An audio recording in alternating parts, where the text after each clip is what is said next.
الحمد لله نحمده ونستعينه ونستغفره ونؤمن به ونتوكل عليه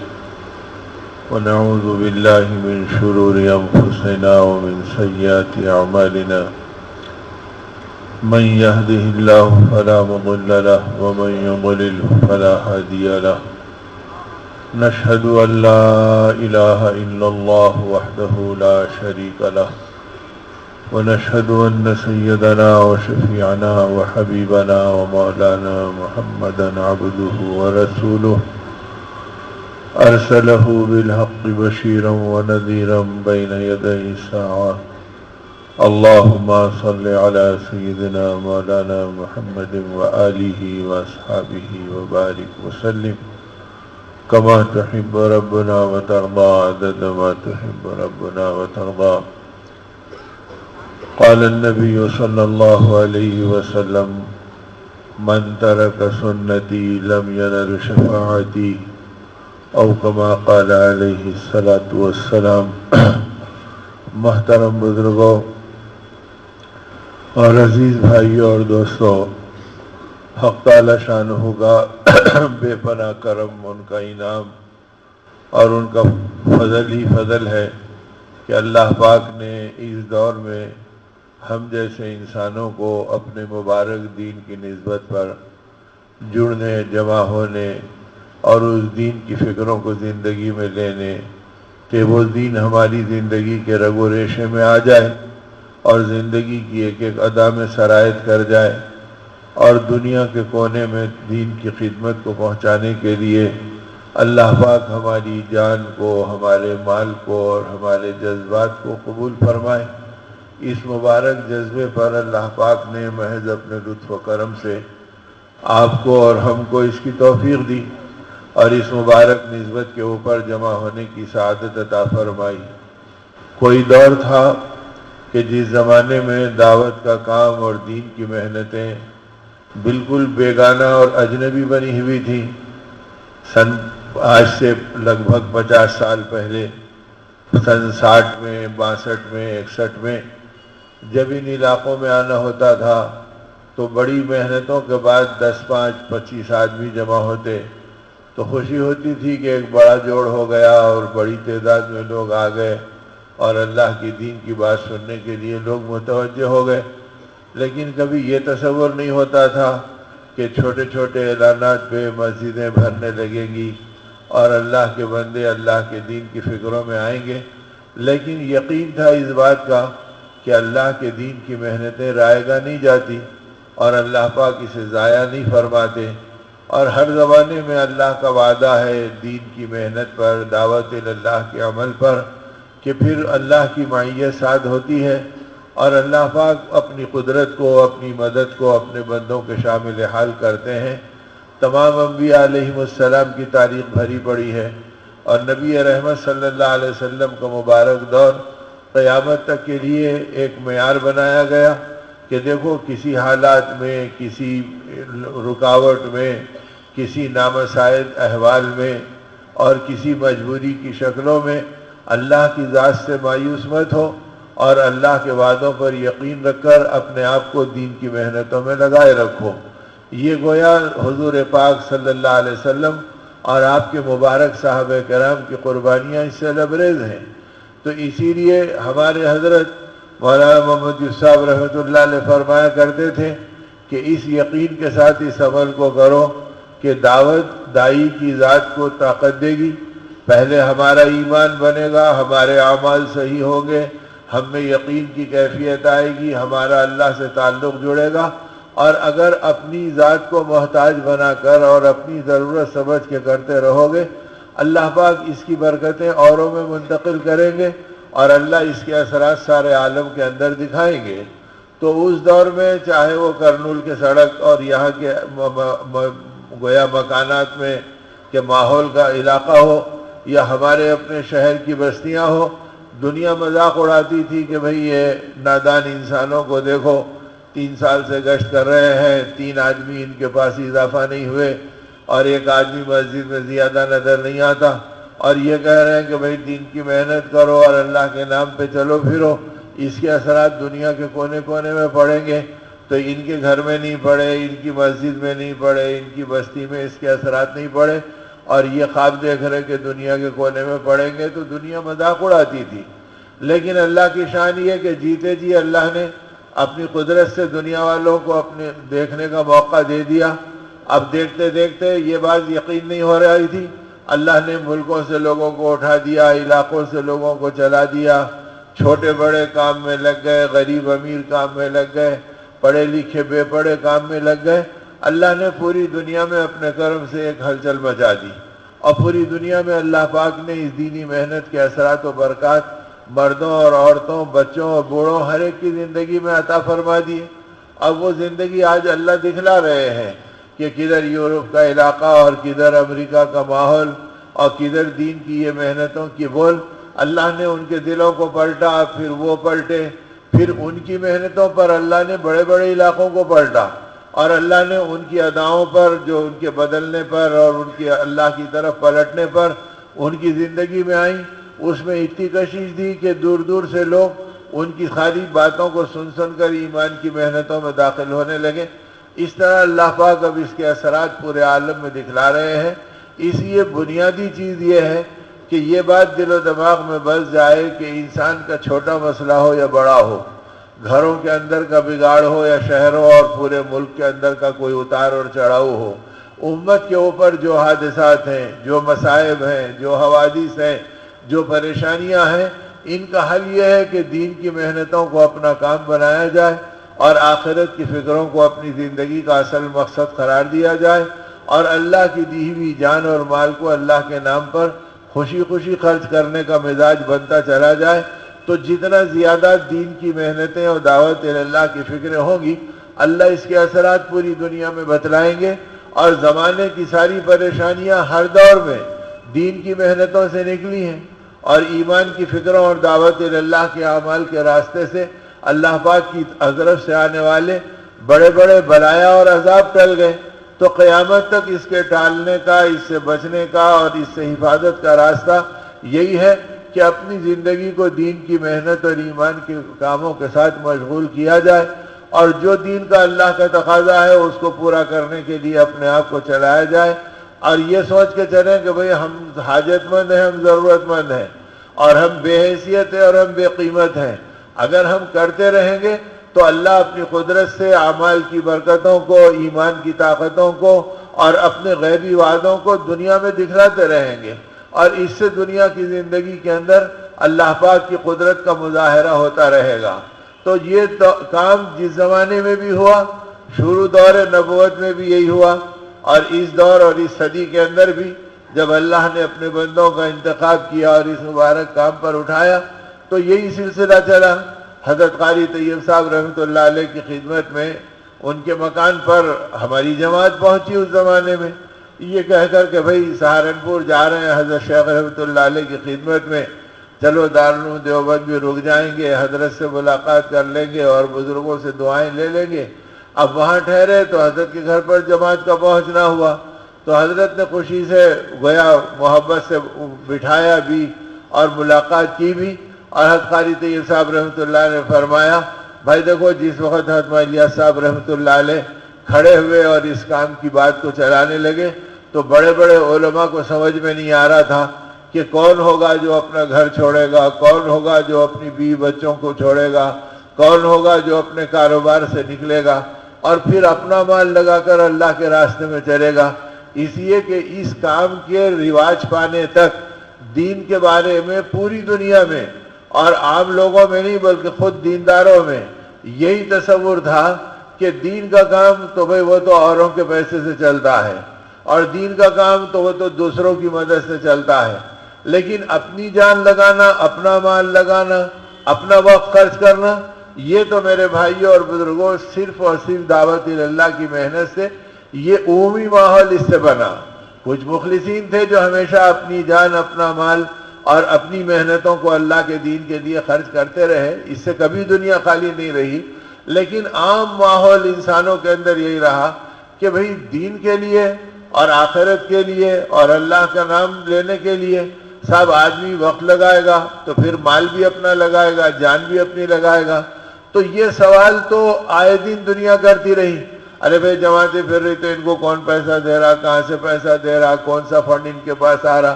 اب جیسے جیسے کام کا ماحول بنا تو اب دنیا دیکھ رہی ہے کہ بھئی ایک آٹو چلانے والا ہو، ایک رکشہ چلانے والا ہو، ایک غریب ہو، ایک امیر ہو، اللہ ہر ایک کو چلا رہے اور اس جذبے سے چلا رہے کہ مجھے میری آخرت کو درست کرنا ہے تو دین سیکھنا ہے، اور دین سیکھنا ہے تو دین کی محنتیں کرنا ہے. تو چونکہ یہ ماحول اور مزاج لوگوں میں نہیں تھا تو اس دور میں حضرت قاری طیب صاحب رحمۃ اللہ علیہ فرمانے لگے کہ لوگ یہ کہتے تھے کہ حضرت آپ کیا فرما رہے ہیں کہ یہ کام کیسے چلے گا؟ امت گھر چھوڑے گی، امت اپنے بیوی بچوں کو چھوڑے گی، امت اپنے کاروبار و مشاغل کو چھوڑے گی، اور پھر یہ دین کے نام کے اوپر اللہ کے راستے میں نکلے گی. حضرت فرماتے تھے کہ دعوت کی یہ تاثیر ہے اور دین کی محنت کی یہ برکت ہے کہ یہ طاقت اللہ اپنے بندوں کو دیتے ہیں، اور اسی نہج پر اللہ کے رسول صلی اللہ علیہ وسلم نے امت کو اٹھایا تھا. لہذا یہ مت دیکھو کہ کون کرے گا کون نہیں کرے گا، کام کرنے کا ہے یا نہیں کرنے کا ہے. تو حضرت مفتی کفایت اللہ صاحب رحمۃ اللہ علیہ جو اس زمانے میں تینوں ملکوں کے مفتی اعظم تھے، اس زمانے میں یہ تین ملک بنے بھی نہیں تھے بلکہ بنگلہ دیش بھی اسی میں تھا، پڑوس کا ملک بھی اسی ہندوستان میں شامل تھا، اور یہ تینوں ملک ملا کر ایک ملک بنتے تھے. تو اس زمانے کے وہ مفتی اعظم تھے، اور جب انہوں نے اس ساری بات کو حضرت سے سنا تو فرمایا کہ مولوی صاحب کام تو حق ہے لیکن کون کرے گا یہ سمجھ میں نہیں آتا. تو فرمایا حضرت آپ کہہ رہے ہیں کہ کام حق ہے؟ فرمایا ہاں کام حق ہے. تو اس دن بنگلے والی مسجد میں نظام الدین میں حضرت مہندیاز صاحب رحمۃ اللہ علیہ نے عید منائی اس بات کے اوپر کہ ایک اللہ والے کو یہ بات سمجھ میں آ گئی کہ یہ کام حق ہے، بس میرا کام چلے گا اور اللہ پاک ساری امت کو اس پہ کھڑا کریں گے. تو ایسی دھن دیوانگی کے ساتھ آپ نے اس کو شروع کیا، اور جب شروع کیا تو جماعت چلنے لگی. جس بستی میں مفتی کفایت اللہ صاحب رحمۃ اللہ علیہ رہتے تھے وہ آپ کو پان کا ذوق تھا، پان کھاتے تھے، اور ایک پان واڑی جو پان بناتا تھا وہ حضرت کے پان روز اہتمام سے بناتا، حضرت آتے تو دے دیتا اور ورنہ گھر کے اوپر پہنچا دیتا. اب جماعت نکلی گشت کرنے،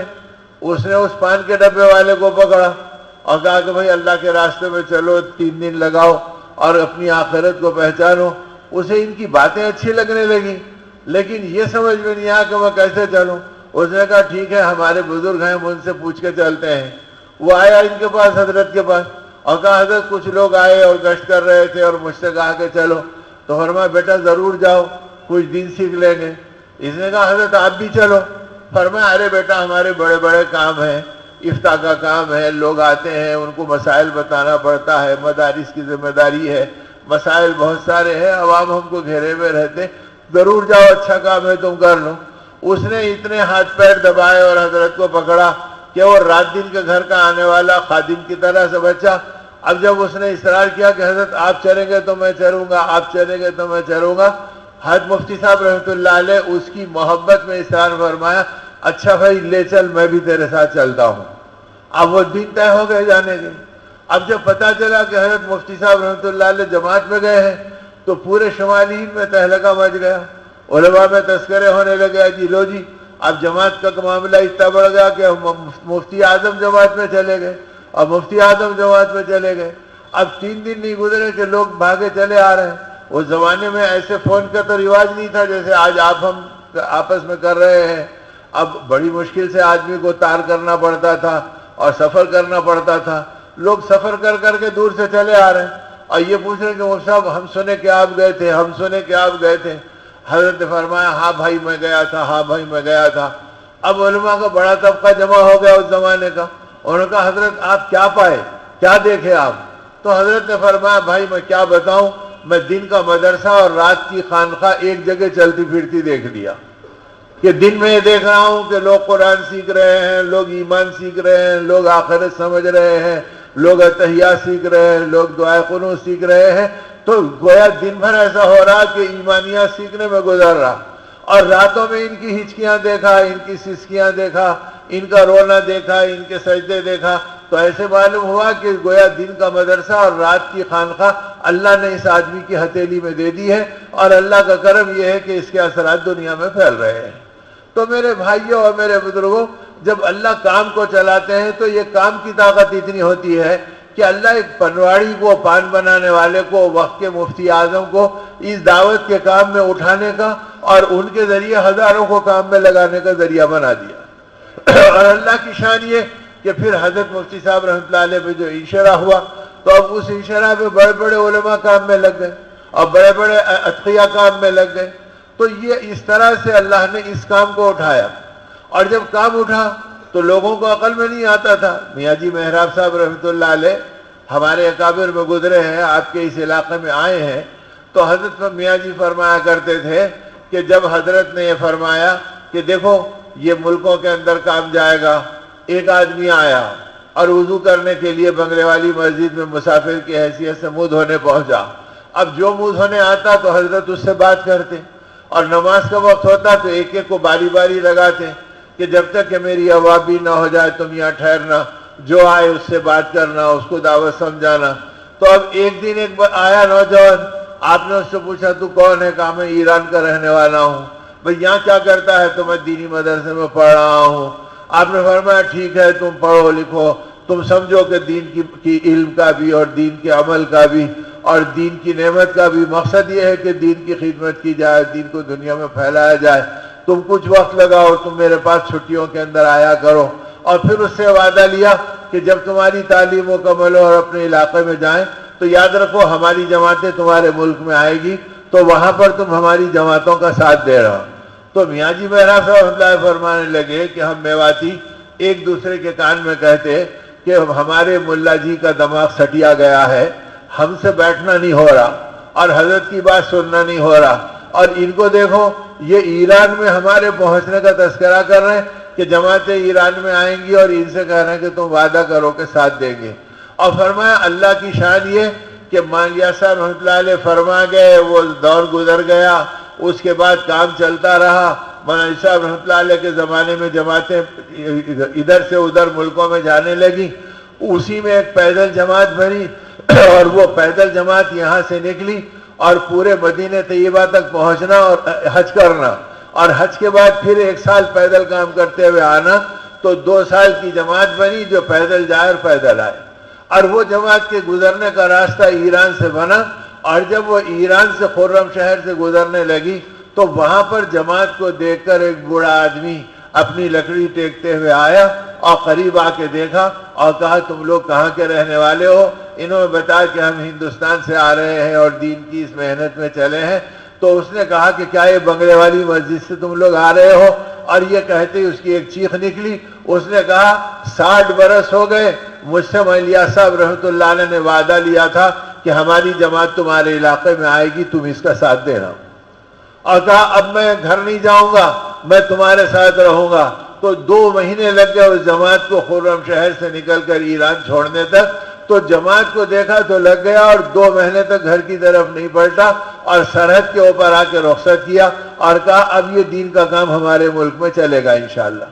تو گویا اس طرح سے یقین تھا کہ اللہ کے وعدوں پر کہ اللہ ان محنتوں کو ضائع نہیں فرماتے اور اللہ ان محنتوں کے اثرات کو اپنی قدرت سے ظاہر فرمائیں گے۔ لیکن اس میں بڑی بڑی قربانیاں آپ نے اپنی ذات سے بھی دی اور اپنے چاہنے والے اور آنے والوں کو اس مزاج پر اٹھایا، ایسے اٹھایا کہ میوات میں قحط پڑا ہوا ہے، لوگ بھوک پیاس سے پریشان ہیں۔ اب وہاں سے لوگ یہ سمجھ کر آئے کہ اگر ہم آئیں گے اور حضرت سے ملیں گے تو حضرت یوں ہی ہمارے ساتھ خوش نہیں ہو جائیں گے، طے کر کے چلو کہ ہم کچھ وقت لے کے جائیں گے۔ تو چلے کی جماعت بنائی علاقے نے، اور وہ جماعت لے کر نظام الدین آئے اور کہا کہ حضرت پورے علاقے کا گاؤں کا حال میو کا برا ہے،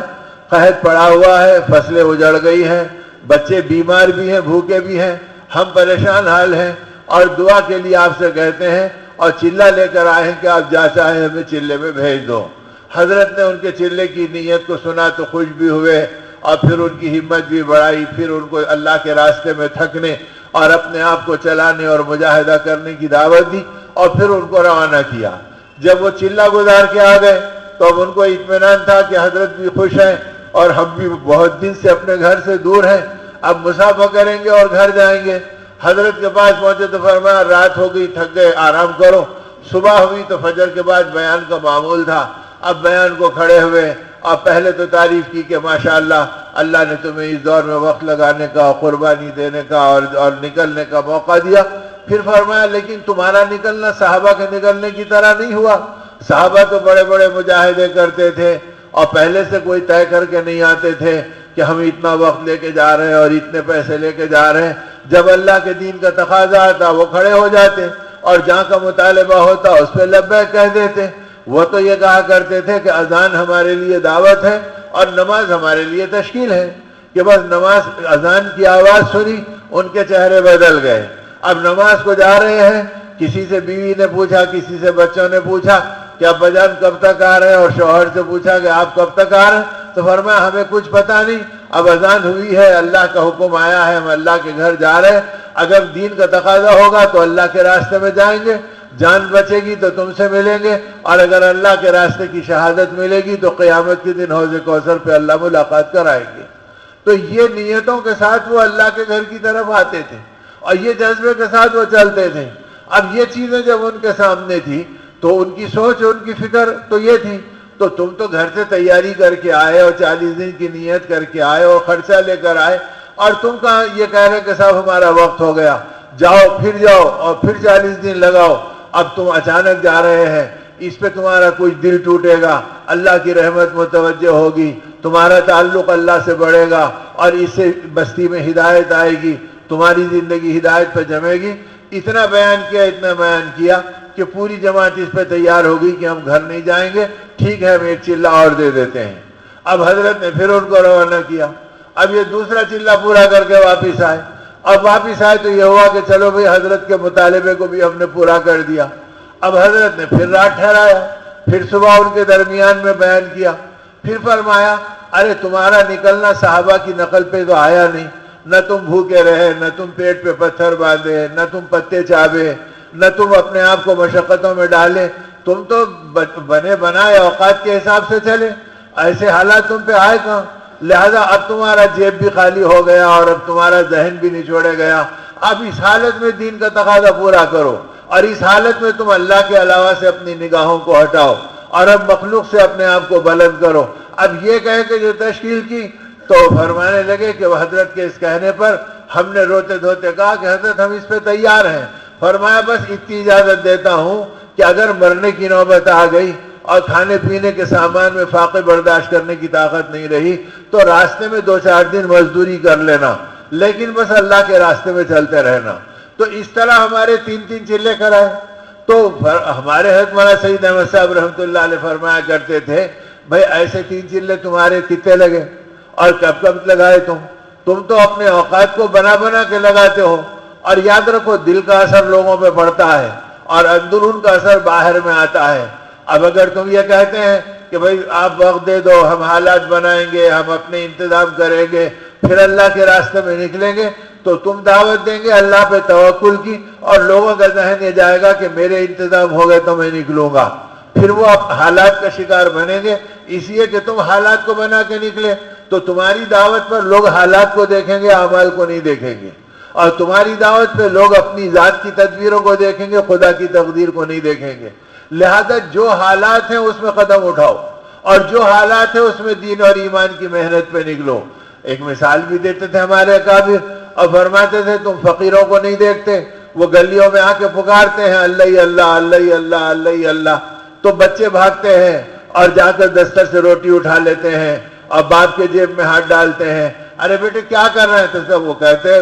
وہ بات کرنے کے لائق نہیں ہے، چھوٹے بچے ہیں لیکن کہتے ہیں اللہ اللہ اللہ اللہ، یعنی وہ پکار رہا اسے روٹی دینے آیا میں، وہ پکار رہا میں آپ کے جیب سے پیسے نکالنے آیا میں. اب اگر اس بچے کو یہ سمجھاؤ ارے بیٹا وہ تو اللہ اللہ کہہ رہا، وہ روٹی روٹی کہاں کہہ رہا، وہ پیسے پیسے کہاں کہہ رہا، اور تم روٹی اور پیسے دیکھ رہے، تو پتا چلا کہ اس کی زبان پہ اللہ اللہ ہے اور دل میں روٹی روٹی اور پیسے پیسے ہیں. تو دل کا اثر معصوم بچے کے اوپر بھی پڑ رہا ہے.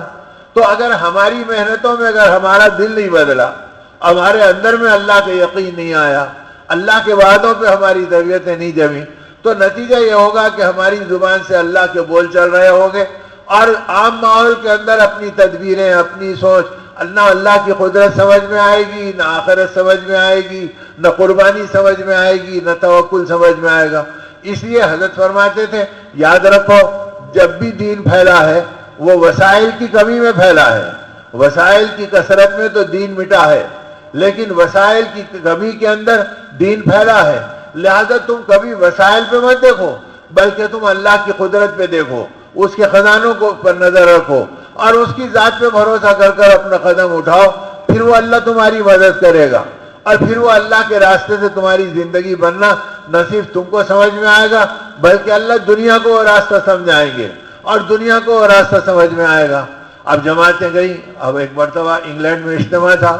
اور اس اجتماع کے موقع پہ ہماری جماعتیں پہنچی، کئی جماعتیں تھیں، سب بمبئی میں جمع ہو گئی تھیں۔ اب تقریباً 46 یا 56 آدمی ایک ہی پلین سے گئے،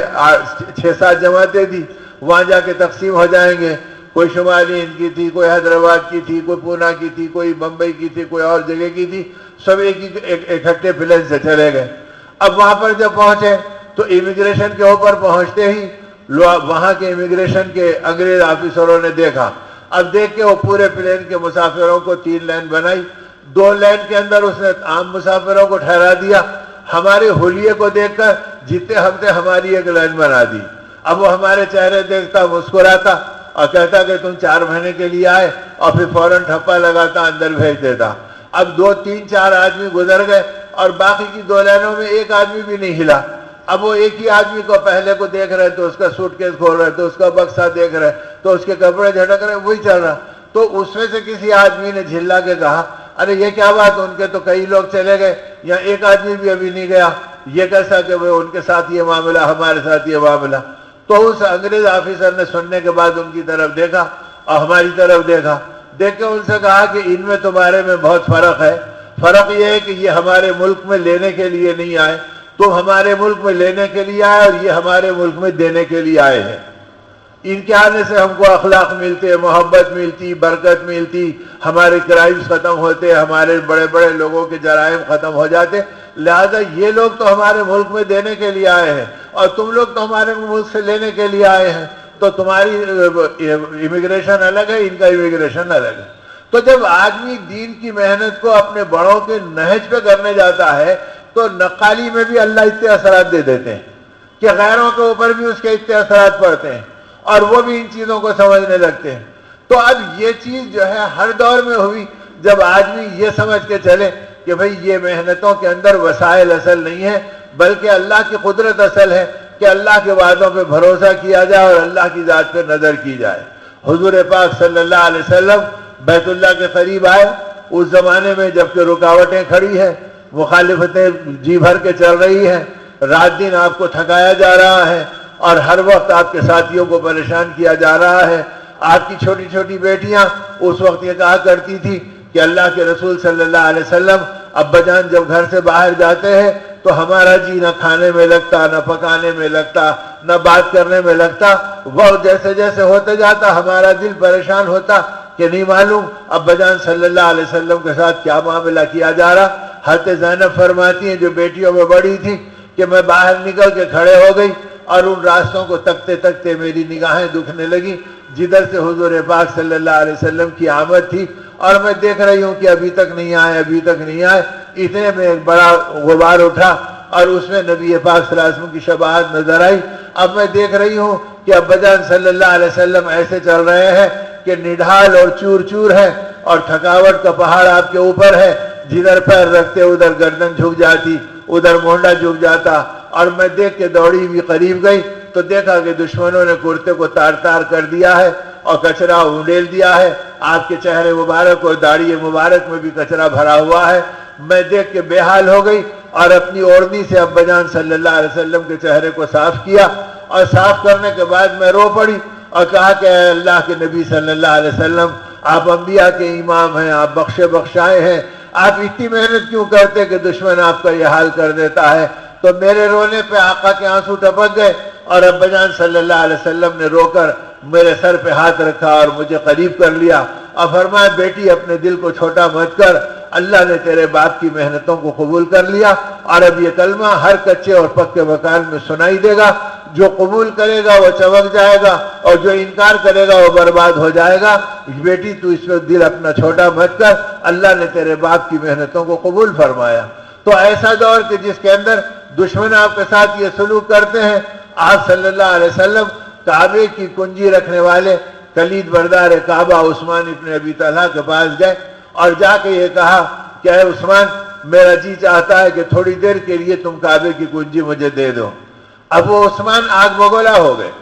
اور غیظ و غضب کے اندر بھڑک گئے اور کہا، اے ابن عبداللہ، تمہاری اتنی بڑی جرأت کہ تم کعبے کی کنجی کو مانگ رہے ہو، کیا کرو گے؟ تو فرمایا، میں اللہ کا نبی ہوں، اللہ کا نام لوں گا اور کیا کروں گا۔ اس نے کہا، تمہیں ہم کعبے کے سائے میں دیکھنا پسند نہیں کرتے، تمہیں یاد نہیں کہ تمہاری گردن پہ ہم نے اونٹ کی اوجڑی ڈال دی تھی، تمہیں یاد نہیں کہ ہم تمہارے گلے میں پھندا ڈال کر گھسیٹے تھے، اور پھر تمہاری اتنی ہمت کہ تم کنجی مانگ رہے ہو۔ ایسے ناموافق اور ناسازگار حالات میں اللہ کے رسول صلی اللہ علیہ وسلم اللہ کی ذات پر جو بھروسہ تھا، تو آپ نے نہ اس وقت کوئی مایوسی کا اظہار کیا، نہ آپ کی پیشانی پہ شکن آئے، نہ پریشانی کی کوئی چھاؤں پڑی، بلکہ آپ نے فرمایا، اے عثمان، یہ بتاؤ اس وقت تمہارا کیا حال ہوگا جب تمہاری جگہ میں ہوں گا اور میری جگہ تم ہوں گے اور اللہ مجھے کعبے کی کنجی کا مالک بنائے گا۔ تو عثمان ابن ابی طلحہ یہ سمجھے کہ نعوذ باللہ اللہ کے رسول صلی اللہ علیہ وسلم بہک گئے جو بہکی باتیں کر رہے ہیں۔ تو جھلا کے فرمایا، کیا اس دن قریش کے سردار مر جائیں گے؟ کیا مکے کی طاقتیں ختم ہو جائیں گی؟ ایسا بھی ہو سکتا ہے کہ تم اور کنجی کے مالک بن جاؤ، یہ کہا۔ اب ان حالات میں نبی رحمت صلی اللہ علیہ وسلم نے اپنے صحابہ سے محنت کروائی بھی اور خود محنت کرتے رہے، اور ہر ایک کو ایک یہ حوصلہ دلایا کہ دیکھو اللہ کے لیے کرو اور آخرت کے لیے کرو۔ اسی لیے ہمارے حضرت مولانا ابراہیم صاحب دیولہ دامت برکاتہم فرماتے ہیں، بھائی دوستو یاد رکھو، یہ قربانی برائے قربانی نہیں ہے کہ صاحب چلے کے لیے دیا جا رہا 4 مہینے کے لیے، کہ صاحب 3 چلے برائے 3 چلے اور چلہ برائے چلہ، بلکہ آدمی یہ سوچے کہ قربانی برائے شریعت اور برائے سنت ہے، کہ قربانی کے ذریعے سے شریعت زندہ ہو، سنتیں زندہ ہو، نبی رحمت صلی اللہ علیہ وسلم کی فکریں ہمارے دل و دماغ میں بس جائیں، آپ کی ادائیں ہم کو پسند آ جائیں، اس کے اوپر چلنے کی توفیق اور سعادت ہم کو مل جائے، اور اسے دنیا میں عام کرنے والی تڑپ اور دھڑکن ہمارے دل کی بن جائے۔ یہ جذبہ اگر آ رہا تو محنت صحیح ہو رہی ہے، اور اس کے علاوہ کہ کوئی اور جذبے آ رہے تو اس کے اندر آدمی کی ہلاکت و بربادی کا راستہ ہے، لہذا اسے اپنی ضرورت سمجھ کر چلتے رہو۔ تو صحابہ کو ضرورت بتلایا اور دین کی محنت تو کرنا ہی بتلایا، اور اتنی بڑی محنتوں پہ اٹھایا کہ آپ جا رہے ہیں، حضرت خباب کو دیکھا کہ بیت اللہ کے کنارے پہ کھڑے ہیں، آسمان کی طرف نگاہ ہے، آنسو چہرے پہ ڈھل رہے ہیں۔ رسول اللہ صلی اللہ علیہ وسلم رک گئے، فرمایا، خباب کیا بات ہے، آج تمہارا چہرہ اتنا بے چین و غمگین کیوں ہے؟ تو فرمایا، یا نبی اللہ، اسلام لائے اتنا عرصہ گزر گیا، لیکن ابھی تک آپ کے فرشوں پہ لیٹنا پڑ رہا ہے، اور ابھی تک لوگوں کے پتھر کھانے پڑ رہے ہیں، اور ابھی تک مخلوق کے کوڑے ہمارے اوپر برس رہے ہیں، یہ تکلیف کب تک اٹھائیں گے؟ تو اللہ کے رسول صلی اللہ علیہ وسلم آپ اگر دعا کر دیتے تو یہ تکلیف ہمیشہ کے لیے ان سے ختم ہو جاتی، اور آپ حوصلہ دلا دیتے تو وہ بھی ہو جاتا، لیکن آپ کا چہرہ ایک دم سرخ ہو گیا، اور آپ نے فرمایا، خباب کیسی بزدلی کی باتیں کرتے ہو، اور اتنی چھوٹی چھوٹی تکلیفوں پہ گھبرا جاتے ہو، تمہیں پتہ نہیں کہ دین کی ان محنتوں پر پہلے انبیاء کے سروں پہ آرے چلائے گئے، ان کے جسم سے زندہ ان کے گوشت کو لوچا گیا، اور ان کے بدن کے ٹکڑے ٹکڑے کیے گئے، لیکن انہوں نے اف نہیں کہا، اور تم چھوٹی سی قربانیوں پہ کر رہے، یہ کہہ کر ان کے حوصلے دلائے، اور یہ بتلایا کہ نہیں، قربانی تو اس راستے کا ذوق ہے، لہذا تم چلتے رہو اور ان محنتوں پہ لگے رہو، یہاں تک کہ یہ قربانیوں کا سلسلہ نبی پاک صلی اللہ علیہ وسلم کی نبوت کے 21 برس تک چلتا رہا، اور 21 برس کے بعد میں گویا دنیا سے پردہ فرمانے سے 2 برس پہلے مکہ فتح ہوا، اور آپ بیت اللہ کے اندر داخل ہوئے، تو ایک تو آپ نے سب سے پہلا کام یہ کیا کہ اپنی اور اپنے چہیتے صحابہ کی محنتوں کی نفی کی، لا الہ الا اللہ وحدہ انجز وعدہ نصر عبدہ ہزم الاحزاب وحدہ۔ آپ نے فرما دیا، نہیں، اکیلے ایک اللہ نے کامیابی دی، اس کامیابی میں نہ میری قربانیوں کا دخل نہ میرے صحابہ کی قربانیوں کا دخل، اکیلے ایک اللہ نے کامیابی دی۔ انجز وعدہ، اس نے وعدہ کیا تھا کہ میں تمہیں غالب کر رہوں گا، اس مولا نے اپنے وعدے کو پورا کیا، نصر عبدا، اس نے اپنے غلام کی مدد کی، اس کا اعلان تھا کہ میں مدد کروں گا، اس میں نہ ابو بکر کی قربانیوں کو دخل ہے نہ عمر کی قربانیوں کو دخل ہے۔ آپ نے سارے صحابہ کی قربانیوں کی نفی کی اور کہا کہ حزم الاحزاب وحدہ، اکیلے ایک اللہ نے ان سارے دشمنوں کو شکست دی ہے۔ یہ کہہ کر آپ نے سب کی نفی کی۔ تو اسی لیے فرماتے تھے جہاں تم دکان کی، مکان کی، مال کی، پیسوں کی،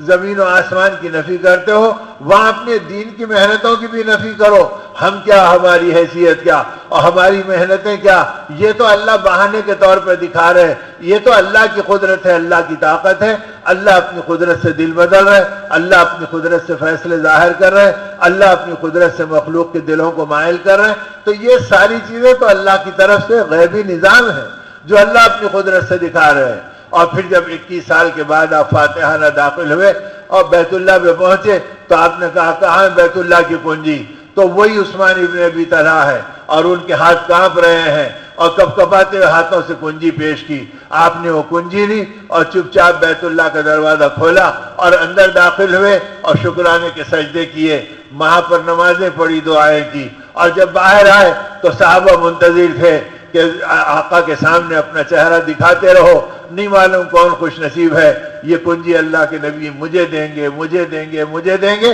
ایک ایک انصار مدینہ اور مہاجرین مکہ آپ صلی اللہ علیہ وسلم کے اطراف ہیں، اور آپ باہر آنے کے بعد فرمایا عثمان کہاں ہیں؟ اب وہ عثمان سمجھ رہے ہیں کہ ان کے بیچ میرا سر ہوا میں اڑایا جائے گا اور میرے بدن کا خیمہ خیمہ کیا جائے گا اور میری بوٹی بوٹی الگ ہوگی۔ اور آپ نے بلا کے فرمایا اے عثمان بتاؤ،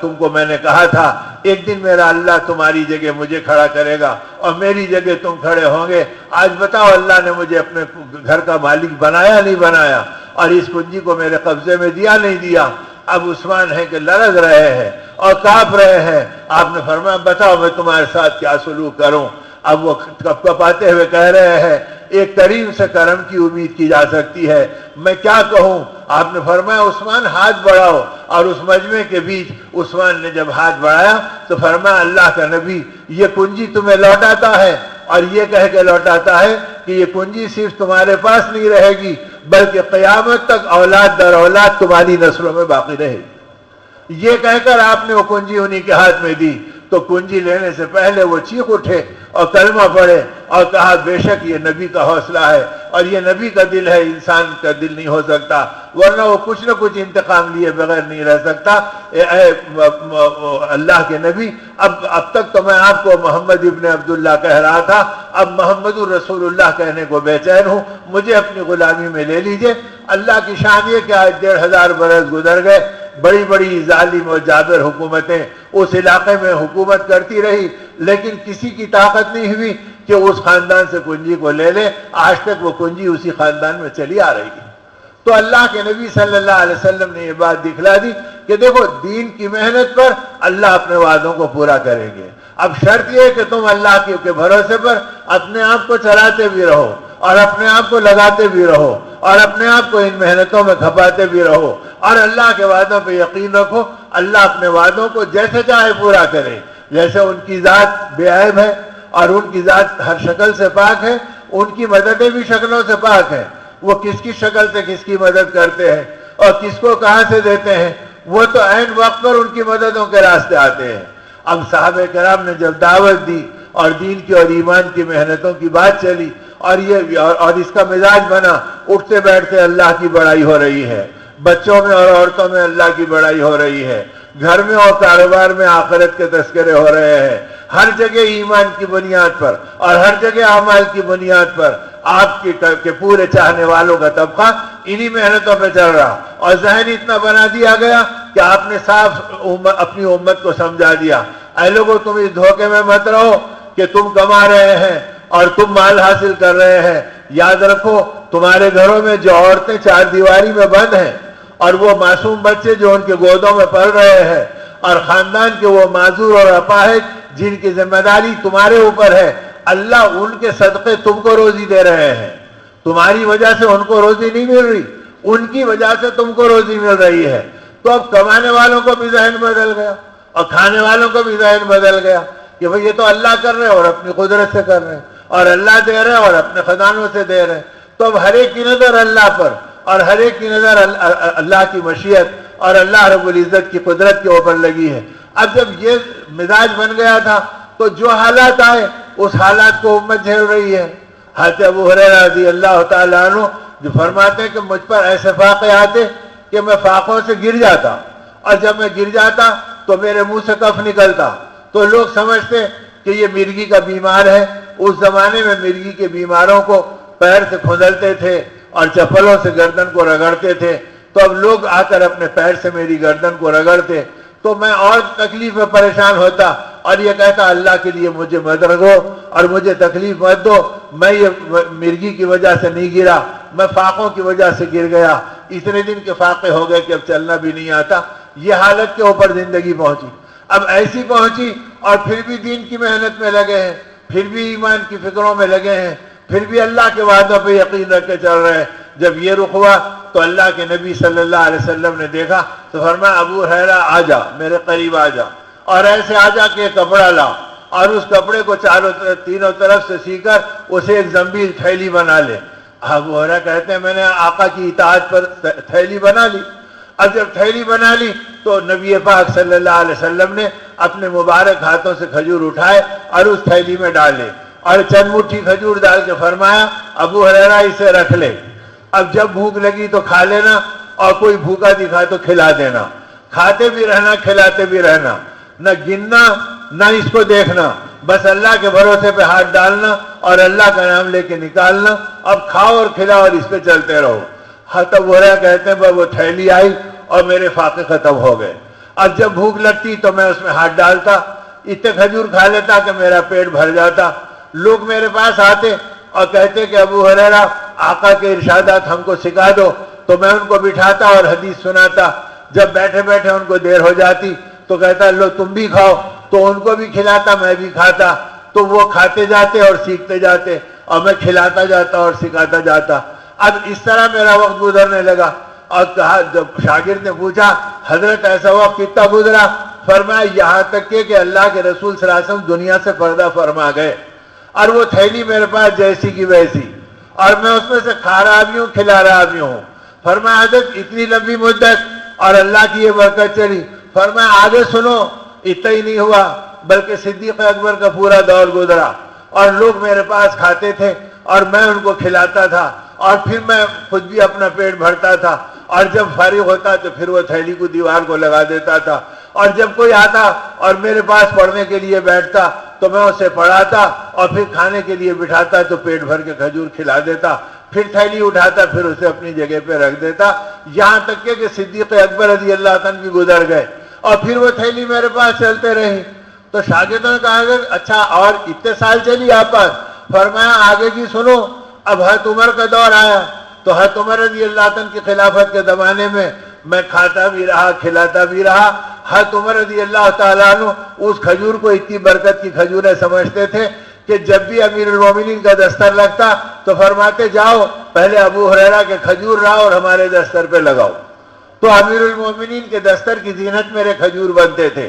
پہلے میرے کھجور پھیلتے تھے، بعد میں امیر المومنین اپنا کھانا کھلاتے تھے۔ اب جب دستر لگتا تو کہتے جاؤ ابو ہریرہ تو نظر نہیں آ رہے ان کے کھجور لاؤ، تو لوگ آتے تھے اور میں مٹھیوں سے کھجور نکال کے دیتے جاتا تھا اور وہ امیر المومنین کے دستر کی زینت بنتی تھی، یہاں تک کہ امیر المومنین شہید ہو گئے اور میری تھیلی چلتی رہی اور میرا کھانا پھر بھی چلتا رہا۔ اور فرمایا کہ ابو ہریرہ کب تک چلتا رہا؟ جب شاگردوں نے پوچھا کہ حضرت کب تک چلتا رہا؟ فرمایا کہ حضرت عثمان کی شہادت تک چلتا ہی رہا، کہ اس وقت تک بھی میں کھاتا رہا کھلاتا رہا جب سیدنا عثمان کے لیے کے زمانے میں آپ کی شہادت کا واقعہ پیش آیا تو میں بھی ان لوگوں میں تھا جو امیر المومنین کی نگرانی کرنے والے تھے، اور لوگوں نے آ کے دشمنوں نے حملہ کیا، اس حملے کے ہنگامے میں اور اس زمانے کی ابتری میں کئی چیزیں نیچے اوپر ہو گئیں، اس میں میری تھیلی بھی گم ہو گئی۔ تو یاد رکھو ہر ایک کو ایک غم ہوا کہ امیر المومنین شہید ہوئے، مجھے دو غم ہوئے کہ امیر المومنین بھی شہید ہوئے اور میری تھیلی بھی ختم ہو گئی جو اللہ کے نبی صلی اللہ علیہ وسلم کی دی ہوئی تھی۔ اور فرمایا سمجھ لو جب آپس میں لوگوں میں اختلاف آتا ہے اور سینوں کے اندر انتشار آتا ہے تو وہ مددیں جو آسمانی ہوتی ہیں وہ بھی اٹھا لی جاتی ہیں۔ تو یہ آدمی کے اندر کے سینے کی عداوت اور اس کے دلوں کا کینہ و کپٹ، یہ اتنا بڑا خطرہ ہوتا ہے کہ اس میں بڑی بڑی خیر اٹھا لی جاتی ہے۔ تو اس وقت فرمایا حساب کر کے اپنے شاگردوں سے کہ 27 سال تک میں کھاتا رہا اور کھلاتا رہا اس تھیلی سے جو اللہ کے نبی صلی اللہ علیہ وسلم دی۔ پھر فرمایا یہ دین کی محنت اور یہ نبی کی دعائیں اور یہ اللہ کے راستے کی برکتیں میں تم کو اس کے آگے سناؤں کہ اس میں اللہ نے کتنی مدد کی۔ فرمایا ایسی مددیں کی کہ میں جب مدینے میں آیا تھا تو میں تو بسرا بنت غزوان کا غلام تھا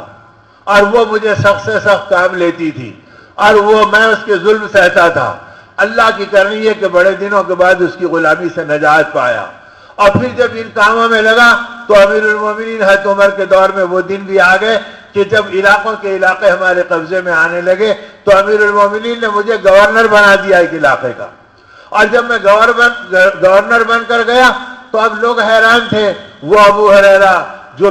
مرگی کے بیماروں کی طرح راستے میں پڑے رہتے تھے، آج ان کے ہاتھوں سے ہزاروں لوگوں کو غلہ بٹ رہا ہے اور ان کی فریادیں پوری ہو رہی ہے اور یہ علاقے کی گورنری کر رہے ہیں۔ نظرہ ہو گیا تو کتان کے کپڑے کا ٹکڑا پڑا ہوا تھا، اس سے ناک پوچھ رہے ہیں اور کہہ رہے ہیں لو کل تک تو اپنے جسم کو سردی گرمی سے بچانے کے لیے کرتا نہیں ملتا تھا، آج ابو ہریرہ کا یہ حال ہے کہ کتان کے کپڑے سے اپنی ناک صاف کر رہا ہے۔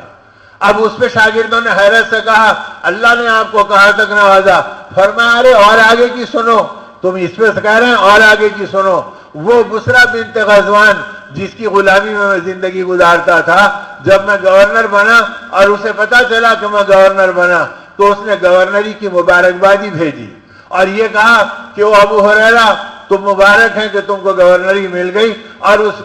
مبارکبادی کے ساتھ اپنے نکاح کا پیغام بھی بھیجا اور کہا کہ میں تمہارے نکاح میں آنا چاہتی ہوں۔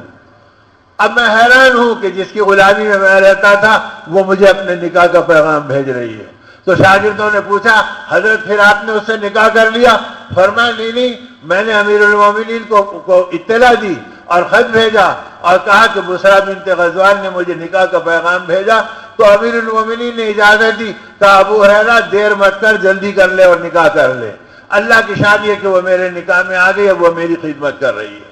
تو اللہ نے دین کی محنتوں سے غلامی سے نکال کر آسمان کی بلندیوں پہ پہنچایا، اور جب دین کی محنتیں نکل گئی تو آسمان کے تذکرے کرنے والے زمین پہ صحیح چلنے کے لائق نہیں رہے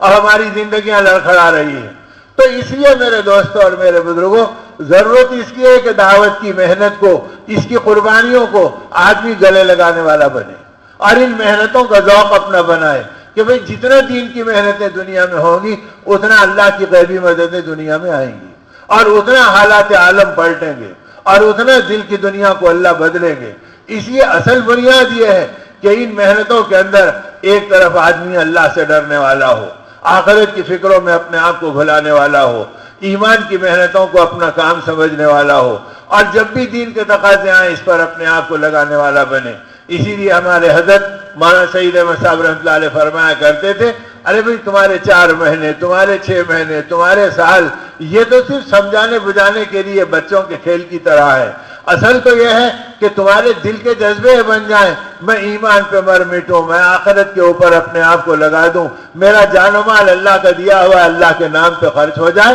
اتنا تمہارا ذوق بنے، اتنا ذوق بنے، جتنا آج نکلنا بوجھ بن رہا ہے اتنا تمہیں گھروں میں رہنا بوجھ بن جائے، اور اللہ کے راستے کی شوق شہادت تمہاری ڈھونڈنے والی تمنا بن جائے، اور تم اس کے اوپر اپنی جان و مال کو لگاؤ کہ کسی طرح مجھے اللہ کے راستے کی موت اور اللہ کے راستے کی حیات اور اللہ کے راستے کی جد و جہد اور اللہ کے راستے کی مشقت اور مجاہدے میری زندگی کی محبوب غذا بن جائے، اور اس کے اوپر میں اپنی جان و مال لگانے والا بن جاؤں، اس طرح اپنے آپ کو لگاؤ۔ اب جب آدمی اس پہ لگانے لگے گا تو اس کے نتیجے میں پھر اللہ پاک کا تعلق اسے ملے گا، پھر اس کی آخرت والی فکریں بیدار ہوں گی، پھر ان چیزوں کے اوپر جان و مال کا لگانا اس کے لیے آسان ہوگا اور ان فکروں کے اوپر اپنی زندگی کو گزارنا سہل ہوگا۔ تو حضرت فرماتے تھے یاد رکھو اپنے اندر جب تک دنیا کا یقین پھرج کر نکل نہ جائے اور ہر اللہ کے غیر سے تمہارا قلب پاک نہ ہو جائے اور ایک اللہ کی بڑائی کے اوپر نہیں آئے، پرانے پن کا چھیٹا بھی تم کو نہیں لگ سکتا۔ پرانے پن کے راستے پہ پڑھنے کے لیے ہر غیر سے اپنے تعلق کو توڑ لو اور ہر غیر سے اپنی زندگی کے اندر تصور کو بلند کرو۔ فتوحات کا زمانہ آیا اور علاقے کے خزانوں کے خزانے چلے آئے حضرت عمر رضی اللہ تعالیٰ عنہ کے زمانے میں، اور ایسے آئے کہ ایک ایک چیز چلے آ رہی ہے۔ علماء نے لکھا ہے، مورخین نے، کہ جو ایران کا شاہی قالین تھا جو سونے اور ہیرے اور جواہرات سے جڑا ہوا تھا، اور سونے اور یاقوت کی گھاس اس کے اوپر اگی ہوئی تھی، اور اس میں کزرا ایران ٹہلا کرتا تھا اپنی ناگواریوں کو دور کرنے کے لیے، اور اس پہ شراب پیتا اور عیش کیا کرتا تھا۔ وہ 2.5 ایکڑ کا اتنا قیمتی قالین جب مدینے میں آیا تو مسجد نبی کے باہر صرف گڑے تھے، اور گویا بالکل گھوڑ کی طرح سے علاقہ تھا جو آبادی کے کنارے کا تھا۔ بس وہیں پر حضرت عمر رضی اللہ تعالیٰ نے آسمان کے نیچے اسے ڈلا دیا، اور اس پہ کھڑے رہ کر آپ نے مشورہ کیا اور فرمایا بتاؤ کہ اس کے ساتھ کیا معاملہ کیا جائے، یہ جو غنیمت کا مال آیا ہے اس قالین کے ساتھ کیا کیا جائے۔ اب ایک ایک آدمی نے ایک ایک بات کہی۔ کئی نوجوان ساتھیوں نے کہا امیر المومنین اسے اٹھا کے رکھ دیجئے، آنے والے لوگ امت کے کارنامے کو دیکھیں اور اللہ کے وعدوں پہ کیسے ظالموں کی چیزیں مغلوب ہوتی ہے، ان چیزوں کا مشاہدہ کریں،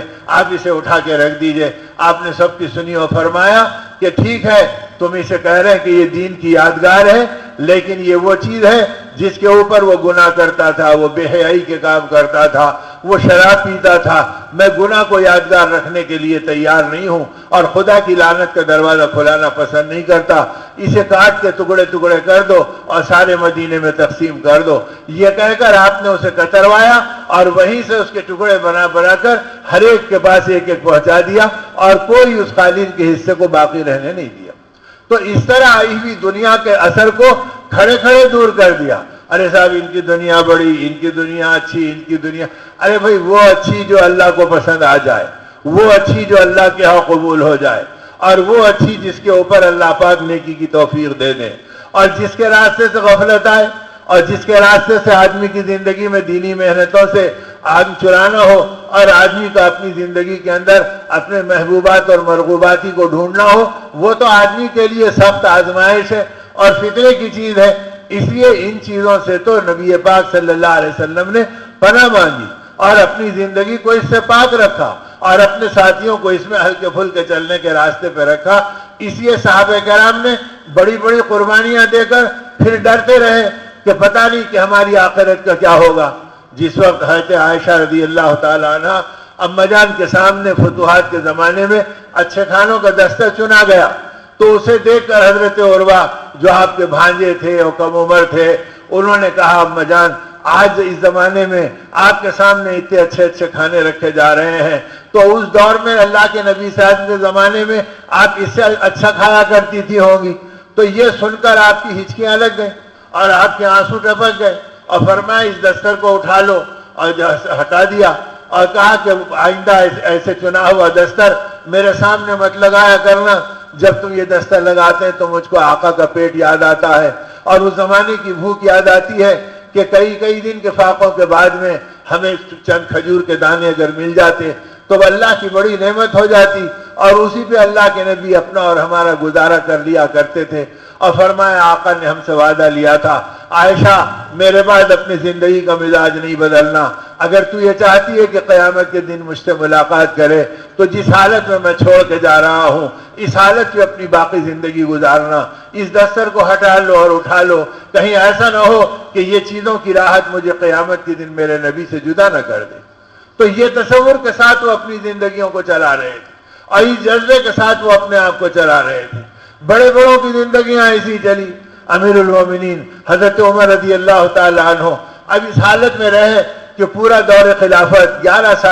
سال کا جس سادگی کے ساتھ گزارا، جن مجاہدوں میں گزارا، رنگ جھلس گیا، چہرے کی ہڈیاں نظر آنے لگ گئیں، اور لوگوں نے مشورہ کیا ان کے لیے کوئی راحت کا سامان کرنا چاہیے، لیکن کسی کو ہمت نہیں ہوئی کہ کہہ سکیں۔ اب ایسی حالت میں اب جب آپ اپنے بیٹے کے گھر میں آئے تو حضرت عبداللہ ابن عمر رضی اللہ تعالی عنہ نے گوشت کو گھی میں تل کر آپ کے سامنے رکھ دیا تاکہ ایک ساتھ آپ کے پیٹ میں کچھ گھی چلے جائے۔ اسے دیکھتے ہی حضرت عمر کی نگاہیں بدل گئی۔ فرمایا بیٹے عبداللہ تجھے پتا ہے کہ گھی ایک مستقل سالن ہے اور گوشت ایک مستقل سالن ہے، کسی ایک چیز سے لگا کر روٹی کھائی جا سکتی ہے۔ تیرے باپ نے آج تک 2 سالن کو اپنے دستر پہ جمع نہیں کیا، تجھے کیسے جرأت ہو گئی کہ تو نے اس سالن کو میرے سامنے لایا؟ کہا اٹھا لے اسے، میرے سامنے سے ہٹا دے۔ یہ کہہ کر ہٹوا دیا، اور پھر اس کے بعد سوکھے گوشت کا ٹکڑا منگا کر اسی سے جو کی روٹی لگا کر کھا لی اور اپنے آپ کو اٹھا لیا۔ تو اس سادگی کے ساتھ اپنے آپ کو آخری وقت تک چلایا ہے۔ اور پھر جب دنیا سے جانے کا وقت آیا تو اللہ کے ساتھ کا تعلق چھلک رہا تھا۔ اب ایسے میں جب کہ شہادت کا وقت سامنے ہے اور ابو لولو کافر نے قبر میں خنجر مارا ہے اور آپ کو لا کے ڈالا گیا ہے اور ایسی حالت کے اندر آپ بے حال ہے، اتنے میں حضرت عباس آئے، آپ کو روتا ہوا دیکھا، فرمایا امیر المومنین کیا موت کے ڈر سے آپ رو رہے ہیں؟ تو فرمایا کہ بھتیجے اے عبداللہ ابن عباس، میں موت کے ڈر سے نہیں رو رہا ہوں، میں اس لیے رو رہا ہوں کہ آخرت کا دروازہ کھلنے کو ہے، پتہ نہیں اللہ مجھ سے راضی ہے یا ناراض ہے، میرے اعمال پہ کیا معاملہ ہوگا، مجھے کوئی عمل کے قبول ہونے کی فکر نہیں ہے، بس اللہ میرے گناہوں کو معاف کر دے تو میں اس پر اپنے مولا سے راضی ہوں۔ اب یہ کہتے ہی حضرت عبداللہ ابن عباس نے فرمایا امیر المومنین آپ نے تو زندگی ایسی گزاری ہے کہ اللہ کے نبی کے آپ رفیق رہے، اللہ کے رسول صلی اللہ علیہ وسلم آپ کو اپنا گویا وزیر بنائے رکھے، صدیق اکبر کا آپ ساتھ دیتے رہے، اور ان دونوں کے پردہ فرمانے کے بعد آپ دین کی امانت کی حفاظت میں قدم بقدم اپنے نبی کے اور اپنے شیخ کے راستے پہ چلے ہیں۔ تو فرمایا کہ اے عبداللہ ابن عباس جو بات آج تم کہہ رہے ہیں کیا کل قیامت کے میدان میں اللہ کے سامنے کہہ سکو گے؟ تو حضرت عبداللہ ابن عباس نے فرمایا اے امیر المومنین اگر اللہ مجھ سے پوچھے تو میں اللہ کے سامنے بھی یہی گواہی دوں گا اور یہی الفاظ کو دہراؤں گا۔ تو آنکھیں کھول کے آسمان کی طرف دیکھا، آنسو سیدھے بائیں ٹپک رہے تھے، اور فرمایا مولا تیرا بندہ گواہ ہے اس بات پر کہ مجھے اپنے اعمال پہ کوئی اعتماد نہیں ہے، لیکن تیرے نبی کے رشتہ داروں کی گواہی پر امید ہے کہ آپ اپنے نبی کی لاج رکھ کر میری مغفرت کا سامان کریں گے۔ یہ ہچکیاں لیتے ہوئے بے ہوش ہو گئے۔ اس بے ہوشی میں حضرت عبداللہ ہے آپ کے بیٹے، اور آپ نے آپ کے سر کو اٹھایا، اپنے گود میں رکھا، تھوڑی دیر میں ہوش آیا، فرمایا بیٹے اپنے باپ کے سر کو اپنے گود سے ہٹا دے، فرمایا ابا جان تھوڑا آپ کو آرام مل جائے، میں اپنے ران کے ٹیکے سے میں آپ کے سر کو راحت دینا چاہتا ہوں۔ فرمایا بیٹا تیرا گود اور تیری ران قیمتی ہے، تو اپنے باپ کے گناہگار سر کو زمین پر ڈال دے تاکہ تیرا باپ تڑپتا رہے اور گھسٹتا رہے، کہیں خاک لگے کہیں خون لگے، شاید اللہ کو تیرے باپ کی حالت پہ رحم آئے تو اللہ پاک تیرے باپ کی مغفرت کر دے، اب تو اس وقت راحت پہنچانے کی مت سوچ۔ جب انہوں نے اصرار کیا تو فرمایا بیٹا اپنے باپ کے حکم کو مان لے اور اپنے باپ کے سر کو زمین پہ ڈال دے۔ یعنی جن کی زندگی قدم بقدم اللہ کے نبی صلی اللہ علیہ وسلم کے ساتھ چلی، یہاں تک کہ قرآن پاک میں 21 جگہ وہ آیات یا آیات کے ٹکڑے موجود ہیں کہ جو حضرت عمر رضی اللہ عنہ چاہتے تھے اللہ نے اس کے مطابق وہی نازل فرما دی۔ آپ بیٹھے ہیں لکھ رہے ہیں اور وہی نزول ہوا ہے، زید بن ثابت ہیں اور حضرت عمر رضی اللہ تعالیٰ عنہ ہیں، اور دونوں لکھ رہے ہیں، اللہ کے رسول صلی اللہ علیہ وسلم لکھا رہے ہیں، اور ثم انشأناہ آخر تک وہ آیت پہنچی۔ اب اس کے بعد میں فرماتے ہیں کہ سکت جبرائیل و سکت رسول اللہ صلی اللہ علیہ وسلم، اللہ کے رسول بھی خاموش ہو گئے اور جبرائیل بھی خاموش ہو گئے، اور لکھتے لکھتے جب وہاں تک پہنچے تو آپ کی زبان سے بے ساختہ نکلا فتبارک اللہ احسن الخالقین۔ یہ کہتے ہی اللہ کے رسول صلی اللہ علیہ وسلم ہنس دیے اور فرمایا کہ عمر ہنی اللہ یا عمر، اے عمر تمہارے لیے مبارکبادی ہو، جو کلمات تمہاری زبان سے نکلے ہیں ابھی یعلمنی جبرائیل نے مجھے یہی کلمات سکھائے اور میں یہی کلمات سیکھا، اور ابھی میری زبان سے نکلے نہیں، اللہ نے تمہاری زبان سے نکلوا دیا۔ تو اس طرح وہی کے کلمات آپ کی زبان پہ جاری ہوتے رہے۔ بیت اللہ میں آپ رسول اللہ صلی اللہ علیہ وسلم کے ساتھ چلے آئے، اور تھوڑی دیر میں آپ نے فرمایا اے اللہ کے نبی میرا جی چاہتا ہے کہ مقام ابراہیم کے پیچھے نماز پڑھے۔ حضور پاک صلی اللہ علیہ وسلم کچھ مسائل میں بھی مشغول تھے، سنے نہیں سنے خاموش ہو گئے، آپ بھی ایک مرتبہ کہہ کے چپ ہو گئے، اور پھر دوسرے کچھ مشاغل تھے۔ پھر اللہ کے رسول صلی اللہ علیہ وسلم جب حرم سے فارغ ہوئے تو بیت اللہ سے باہر نکلنے لگے، ابھی دروازے کے قریب نہیں پہنچے کہ آپ کی کیفیت بدلی اور فوراً آیات نازل ہوئی وَاتَّخِذُوا مِن مَّقَامِ إِبْرَاهِيمَ مُصَلًّى۔ آپ نے فرمایا عمر کو بلاؤ اور مبارکباد دو، جو کہہ رہے تھے اللہ نے اسی کو فرما دیا۔ تو 21 جگہ اس طرح سے اللہ نے قرآن پاک کے ساتھ مناسبت دی. تو علم کے اس کمال پر ہے، وہی کی ان باریکیوں کے پہچاننے والے ہیں، نبی رحمت صلی اللہ علیہ وسلم کی منشا کے ساتھ اپنی زندگی کو جوڑے ہوئے ہیں، اور پھر ڈر رہے ہیں کہ میری آخرت کا کیا ہوگا، اور اپنے بارے میں سوچ رہے ہیں کہ میرے بارے میں کیا ہے. تو اس لیے میرے دوستوں اور میرے بزرگوں، ضرورت اس بات کی ہے کہ جیسے جیسے دین کی محنتیں ہو، آدمی کے اندر اطمینان نہیں، فکر کا اضافہ ہو، آدمی کے اندر چین نہیں بلکہ بے چینی اور بے کلی اس کی بڑھ رہی ہو. اس لیے ہر دین کا کام کرنے والا آخری لمحے تک اپنی بے چینیوں میں اضافہ کر رہا تھا اور اپنی فکروں کو بڑھا رہا تھا. اس لیے کہ ہر ایک کے سامنے نبی رحمت صلی اللہ علیہ وسلم کی حیات طیبہ تھی کہ آپ اس امت کے لیے کتنے بھولے ہیں اور اس امت کے لیے آپ کتنے چلے ہیں اور کیسی بڑی بڑی قربانیاں دے کر اپنے آپ کو چلایا ہے. اس لیے ہمارے اکابر کبھی مطمئن نہیں ہوئے. کبھی ہمارے جیسوں کے ذہن میں آتا ارے اتنا بڑا مجمع بڑوں کے سامنے بیٹھا ہے اور مشوروں کے عنوان پہ بیٹھا ہے، اور وہ بیٹھتے یہ کہہ رہے ہیں ارے ایسے مجمع 100 گنا بڑھ جائیں پھر بھی امت کی پیاس نہیں بجھ سکتی. ایک ایک امتی کو ایمان کی محنت پہ کھڑا کرنا ہے، پوری دنیا کو ہدایت کے ماحول میں لانا ہے، آخری سانس تک دین کی محنت کو اپنانا ہے. لہذا اس محنتوں کو بڑھاؤ، ان قربانیوں کو پھیلاؤ اور اس میں اپنی جان و مال کے لگانے کی لذتوں کو پاؤ. تو اب نتیجہ یہ ہے کہ یہ امت ہمیشہ دین کی ان محنتوں میں چلی ہے اور اس آخرت والی فکروں میں اپنے آپ کو چلائی ہے. اور جب ایسے چلی ہے تو اس کا ذوق پھر چھوٹے بڑوں میں آیا ہے، اور ہر ایک کو آپ صلی اللہ علیہ وسلم نے پھر ان فکروں کے اوپر کھڑا کیا ہے. ایسے کھڑا کیا کہ بھری جوانی ہے. حضرت سعد الاسود رضی اللہ تعالیٰ عنہ آپ کی خدمت میں آئے ہیں. اللہ کے نبی صلی اللہ علیہ وسلم نے دیکھ کے تاڑ لیا، فرمایا سعد کیا بات ہے، تیرے چہرے کی بے چینی نہیں جاتی، تیرا نکاح ہوا یا نہیں ہوا؟ اس نے کہا یا نبی اللہ، مجھ جیسے سیاہ فام کالے اور بگڑے چہرے آدمی کے ساتھ کون کرنے کو تیار ہوگا؟ مال میرے پاس نہیں، حسن میرے پاس نہیں، کوئی صحیح طور کے اوپر میری وجاہت نہیں. آپ نے فرمایا نہیں، گھبرانے کی بات نہیں، عمیر ابن وہب ثقفی کے گھر پہ چلے جاؤ اور جا کے کہنا اللہ کے نبی نے مجھے بھیجا ہے، اللہ نے اسے حسین بیٹیاں دی ہے، تو اب وہ جس سے کہے تو کر لے یا تو جس سے کہے گا وہ اس کا نکاح کر دیں گے. اب یہ خوشی خوشی دوڑے ہوئے گئے اور جا کے حضرت عمیر کے گھر پہ آواز دی. وہ باہر آئے اور کہا سعد الاسود کیسے آنا ہو گیا؟ فرمایا اللہ کے نبی نے بھیجا ہے اور تمہاری بیٹیوں میں سے کسی بیٹی سے میرے رشتے کو جوڑنے کو کہا ہے.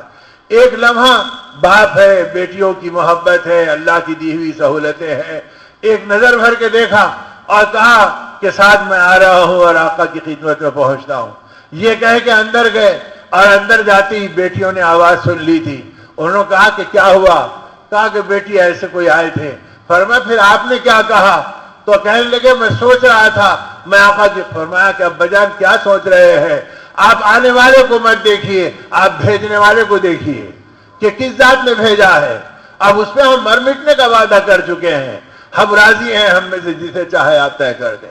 اب فوراً یہ چمک گئے اور دوڑے ہوئے آئے ان کے پیچھے پیچھے، یہاں تک کہ دروازے پہ پہنچ کے کہا یا نبی اللہ آنے میں کچھ دیر ہو گئی، اللہ کے لیے مجھے معاف کر دیجئے، میری بیٹیاں راضی ہیں، آپ جس سے کہیں گے میں اس سے کرانے کو تیار ہوں. آپ نے دعا دے دی. اب وہ چلے گئے، آپ نے ان کو بٹھایا، کہا اچھا یہ بتا تیرے یہاں نکاح کا کیا انتظام ہے؟ کہا اللہ کے نبی میں تو فقیر ہوں، میں مسکین ہوں، میرے پاس کچھ نہیں. آپ نے صحابہ سے کہا بیٹھ جاؤ اور اپنے ساتھی کے لیے تالیف قلبی کا سامان کرو. تو عبد الرحمن ابن عوف اور حضرت عثمان اور حضرت علی رضی اللہ تعالیٰ عنہ اجمعین نے تینوں نے 200 درہم دیے. وہ 600 درہم جمع ہوئے. اب وہ 600 درہم آپ کے حوالے کیے اور کہا جا اور اپنے نکاح کا انتظام کر لے، تیرے لیے کیا پسند ہے وہ کپڑا لا لے اور تجھے کیا پسند ہے اپنا مہر ادا کرنے کا طے کر لے اور اپنی خوشبو کا انتظام کر لے. اب یہ خوشی کے بارے ان کا چہرہ چمک گیا اور 600 درہم لے کے مدینے کے بازار پہنچے. کبھی خوشبوؤں کو دیکھ رہے ہیں، کبھی کپڑوں کو دیکھ رہے ہیں. ابھی یہ ان چیزوں کو دیکھ ہی رہے تھے، اتنے میں پیچھے سے آواز آئی الصلاۃ جامعہ النفیر النفیر فی سبیل اللہ. اب یہ آواز پڑی اللہ کے راستے میں جانے کے لیے اللہ کے نبی بلا رہے ہیں. اور کون ہے جو اللہ کے راستے میں اپنی جان دے دے اور روحوں کا استقبال کر لے اور اپنے آپ کو اللہ کے دین کی محنت میں اپنے آپ کو پیش کر دے. اب جب یہ بات آپ کے کانوں میں پڑی ایک دم مچل گئے اور کہا اے نفس کیا ہوگا، تیرا نبی تو اللہ کے راستے میں جائے اور مدینے کی چلچلاتی دھوپ کے اندر عرب کے میدانوں میں دشمنوں کے بیچ تیر و تلوار کی گھناؤنی میں ہو اور تو اپنے پہلو میں بیوی کو لے کے پڑا رہے اور راحت و آرام کی زندگی گزارے. نہیں نہیں، یہ نہیں ہو سکتا. میں اللہ کے دین کی محنتوں کو قبول کروں گا اور میں اللہ کے راستے میں چلنے کے لیے تیار ہوں گا. میں حوروں کا منگیتر پہلے بنوں گا، بعض زندگی میں موقع ملا تو دیکھوں گا. یہ کہہ کر تیر و کمان کا انتظام انہی پیسوں میں کیا اور سواری کا انتظام انہی پیسوں میں کیا. ادھر نبی رحمت صلی اللہ علیہ وسلم صفوں کو سیدھی کرتے ہوئے پہنچنے لگے تو چہرے پہ نقاب ڈالا. اللہ کے رسول صلی اللہ علیہ وسلم سمجھ گئے اور کھٹک کے فرمایا کون ہے؟ تو اپنا ہاتھ اٹھایا تاکہ اب کسی افامی کو دیکھ کے پتہ چل جائے. آپ نے فرمایا ارے ہم تو تیری راحتوں کا انتظام کر رہے تھے اور تو مجاہدوں کو پسند کر رہا ہے. فرمایا اللہ کے نبی مجھے محروم مت فرمائیے. آقا نے درخواست کو قبول کیا. اب یہ بھی نہیں کہ کوئی رسمن چلے ہوں گے، بلکہ ایسے چلے بے جگری کے ساتھ کہ چلنے کے بعد اپنے دین کے اور ایمان کی محنت میں اپنی جوانی کے جوہر دکھائے اور دشمنوں کے جتھے اکھاڑے اور ان کے قدم توڑے، اور یہاں تک کہ اللہ نے اسلام کو غلبہ دیا اور مسلمانوں کو فتح نصیب ہوئی اور تیر اڑتی ہوئی آئی اور وہ ان پہ پڑی جس کے نتیجے میں شہادت کا مرتبہ ملا اور خون کا فوارہ نکلا. آپ قریب آئے اور اپنی سواری کو دوڑایا اور فرمایا یہ کون ہے؟ جو چہرے سے جب آپ نے کپڑا ہٹا کے دیکھا تو آپ کے آنسو ٹپک گئے. ارے سعد الاسود، کتنی تمنا اس کے سینوں میں پڑ رہی تھی اور ساری تمناؤں کو لے کر یہ زمین میں دفن کر گیا اور سینے میں اپنی تمناؤں کو دفنا لیا. آپ نے فرمایا اس کے جنازے کو تیار کرو. اور جنازہ جب چلنے لگا تو آپ انگوٹھوں کے بل چلنے لگے اور قبر میں اتارنے کے لیے آپ خود پہنچے. اور جب پہنچے تو اپنے مبارک ہاتھوں سے قبر میں اتارا اور ایک مرتبہ دیکھا تو مسکرا دیا اور دوسری مرتبہ دیکھا تو آنسو ٹپکا دیا اور تیسری مرتبہ دیکھا تو چہرہ پلٹا لیا. صحابہ نے فرمایا اللہ کے رسول صلی اللہ علیہ وسلم ہم نے اس سے پہلے کبھی نہیں دیکھا. یہ تین آپ کے معمولات کیا رہے؟ آپ ہنسے بھی، آپ روئے بھی، آپ نے اپنے چہرے کو پلٹا بھی لیا. فرمایا میں ہنسا اس لیے کہ روحیں حوریں آپس میں جھگڑ رہی تھی اور یہ کہ اس کے کپڑوں میں داخل ہو رہی تھی اور یہ چاہ رہی تھی کہ ہم اس کا استقبال کریں. اس کی اس کیفیت کو دیکھ کے میں ہنسا. اور پھر فرمایا کہ ایک میرا ساتھی مجھ سے جدا ہو رہا ہے، اس جدائی کے اوپر مجھے غم کے آنسو نکل گئے اور چہرہ اس لیے پلٹایا جب یہ حوروں کے تکرار میرے سامنے آنے لگے تو میں نے سوچا کہ ساتھ کی بیویوں کو دیکھتے ہوئے حیا آ رہی ہے، اس لیے میں نے اپنے چہرے کو ہٹا لیا اور اپنی نگاہوں کو پلٹا لیا. اور پھر آپ نے فرمایا اے اللہ تیرا نبی گواہ ہے کہ تیرا نبی اپنے امتی سے راضی ہے، تو بھی اپنے بندے سے راضی ہو جا. تو میرے دوستوں اور میرے بزرگوں، اس طرح اپنے جذبات کی قربانیاں دینا اور آخری سانس تک اپنے آپ کو دین اور ایمان پہ مشغلہ دینا، یہ صحابہ کرام کی زندگیوں کا خلاصہ رہا اور ان محنتوں میں صبح شام اپنے آپ کو چلاتے رہے. اس لیے ان محنتوں میں ہمارے اکابر نے دن بدن محنتوں کو دیکھ کر آگے کے تقاضے، ارے بھائی اپنے علاقوں میں جا رہے تھے اب صوبوں کی خبر لو، صوبوں میں جا رہے تھے اب ملکوں کی خبر لو، اب ملکوں میں جا رہے تھے اب اپنی قربانیوں کی سطح کو بڑھاؤ. یہاں تک کہ بڑوں میں، بچوں میں، مردوں میں، عورتوں میں دین کے لیے قربانی دینے کا مزاج بن جائے اور ایمانی محنتوں پہ جان نثار کرنے کی کیفیتیں آ جائیں. ان محنتوں کے اوپر اپنے آپ کو اٹھائیں. تو اس لیے ہر سطح پر امت کو قربانی کے راستے پہ ڈالتے رہے. حضرت مولانا صاحب رحمۃ اللہ علیہ کی خدمت میں ایک میواتی آیا اور آ کے کہا کہ حضرت علاقہ سارا فقر فاقے سے اجڑ رہا ہے، قحط بڑھ گیا ہے، میں تو تیرے پاس دعا کے لیے آیا ہوں. حضرت نے فرمایا دور ہٹ جا، دور ہٹ جا، یا دعا ہر ایک کے لیے نہیں ہوتی. اب وہ حیرت سے دیکھ رہا ہے. فرمایا اگر تو دعا چاہتا ہے تو تو وہ چاہ لے جو ہم چاہتے ہیں. پہلے اللہ کے راستے میں جا، دین کی محنتوں میں پھر اللہ کو راضی کر لے، پھر اللہ کے ہاں تیری دعا قبول ہوگی. ہم بھی تیرے لیے دعا کریں گے. 4 مہینے پہلے لگا دے، بعد پھر اپنے علاقے کے حالات سنا. اب وہ کھڑا تھا اور ان کا ایسا یقین بنا ہوا ہے اگر یہ اللہ والے ناراض ہو گئے تو پھر ہمارا کیا ہوگا. اس نے فوراً کہا اچھا اگر یہ بات ہے تو مسابقہ کر لے. میں چلا 4 مہینے کو. اب وہ 4 مہینے دے کے آیا. اب جب 4 مہینے دے کے آیا تو اب خوشی خوشی مسابقہ کیا کہ گھر جاتا ہوں. حضرت نے فرمایا یہ بتا تجھے 4 مہینے میں کیا سمجھ میں آیا؟ اس نے کہا حضرت یہی سمجھ میں آیا اللہ سے ہوتا، اللہ کے غیر سے نہیں ہوتا. تو تو حضرت نے فرمایا اگر تجھے یہ سمجھ میں آیا تو مجھے یہ نہیں سمجھ میں آیا کہ پھر تو گھر کیوں جا رہا ہے؟ اب وہ سکتے میں پڑا ہے. کہا اللہ کے راستے کی محنت کو اپنا ذوق بنا لے. یہ کلکتے کی پیدل جماعت جا رہی ہے, اس میں 4 مہینے پہلے لگا لے. اب وہ آنسو ٹپکائے, ہاتھ بڑھائے اور کہا لو حضرت 4 مہینے یہ بھی تیرا مطالبہ پورا کرتا ہوں, اور وہ جماعت میں جڑ گیا. اب اس واقعے کی تھوڑی دیر میں اطلاع اندر ہو گئی. اماں جی بھی گھر میں موجود تھی, مان لیا صاحب رحمۃ اللہ علیہ کی اہلیہ محترمہ,